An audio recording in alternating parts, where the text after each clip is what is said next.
Today the video is going to show you how to change the rear shock absorbers on a Leaf. Never mind all the rubbish that's in the boot here, that can all stay. First job is to remove this plastic cover. There's a little slot here that you can put a tool into to get it off. And then on top of the shock absorbers there's a rubber boot. I've already loosened this one off. Sometimes they're a little bit sticky, but they come off by hand.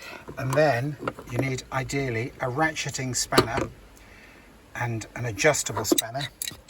So the ratcheting spanner will go on the top nut when I've got the right size, and then the adjustable spanner will go on to, and I'm going to try and zoom in on it for you, it's not easy, the flats on the, there we go, that shows it a bit better. This is the other side. So the top of the shock absorber has flattened edges so that you can put a adjustable spanner on there, which allows you to then turn the ratchet spanner to undo the securing nut. So I brought with me a 17mm spanner. It turns out it's actually 16 on these bolts, so you can see that's in position. I've got the adjustable spanner set on over the flats on the top here, so now it's just a case of undoing the retaining nut both sides. I'm not going to go all the way off just yet because the wheels are still on the car, and this will make the shock absorbers try and just drop out of position. So I'm going to go most of the way, then I'll get the bottoms undone and I can just undo the tops once the wheels are off and we're ready to do it with no load on them. So for the bottom of the shock there's just a nut and bolt going through, 18mm both sides.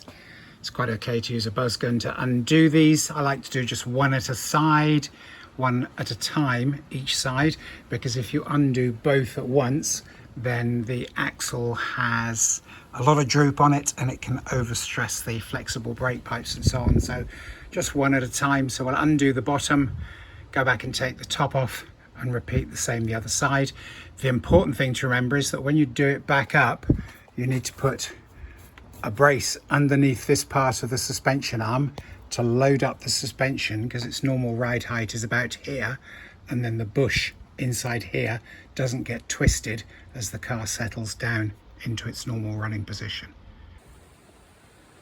So here's the first shock absorber out. It's important to note when you take it out that sometimes this collar can get stuck up inside the bodywork.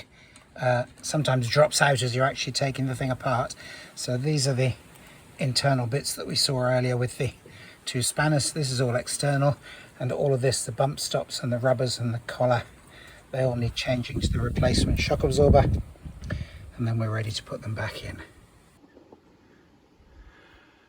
So here, having changed over to the new shock absorbers, you can see the difference between the side that I've compressed to do up the bottom bolt and the side that isn't compressed yet, and we don't want that pre-tension on these bushes. So pre-tension the suspension up to its usual working riding height, and then, like with this side, I'll lift it up now, then do up the bottom bolt, and you won't destroy the bottom silent block bush in the bottom of the shock absorber.